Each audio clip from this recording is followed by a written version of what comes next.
চলো আজকে তোমাদের সাথে একটি বিয়েবাড়ি ভিডিও শেয়ার করি। প্রথম থেকেই বলি তাহলে। হে, হ্যালো এভরিওয়ান, আমি সীমা। আমার আরও একটি নতুন ভাবে তোমাদের সবাইকে স্বাগত। আজকের ভিডিওটি আমার মামার বিয়ে উপলক্ষে। বিয়ের দিন বিকেলবেলা বাড়ির সবাই মিলে আমরা চলে গেছিলাম ধূপগুড়ি থেকে প্রায় 10 কিলোমিটার দূরে খগেনহাট নামে এক জায়গায়। মামা বাড়ি পৌঁছানো মাত্রই ঝড় বৃষ্টি শুরু হয়ে যায়, লোডশেডিংও হয়।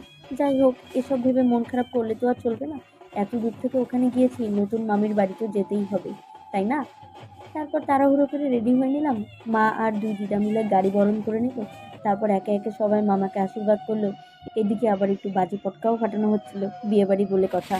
তারপর আস্তে আস্তে সবাই মিলে বেরিয়ে পড়লাম বিয়েবাড়ির উদ্দেশ্যে। 30 মিনিট মতো সময় লেগেছিল ওখানে পৌঁছতে। পৌঁছে দেখি মামির বাড়ির রিলেটিভসরা রেডি হয়ে গেছে তাদের বাড়ির ছোট জামাইকে বরণ করবে বলে। আমরাও একে একে এন্ট্রি নিলাম। ওখানে গিয়ে বসতে না বসতে আমাদের হাতে টিফিন দিয়ে দিল, সাথে কোল্ড ড্রিঙ্কস। তারপর নতুন মামির সাথে দেখা করে নিলাম। কোইন্সিডেন্টলি নতুন মামি আর ভাগ্নি মানে আমি, আমাদের দুজনের নামটাও সেম। বিয়েবাড়ির একটা মোস্ট অ্যাট্রাকটিভ পার্ট ছিল এটা। তারপর একে একে সবাই মিলে মামিকে আশীর্বাদ করে নিল।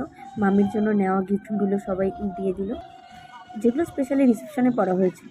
এসব রিচুয়ালস কমপ্লিট করতে করতে ওদিকে বিয়ের লগ্ন শুরু হয়ে গেছে। মামাকে বিয়ের মণ্ডপে বসানো হলো।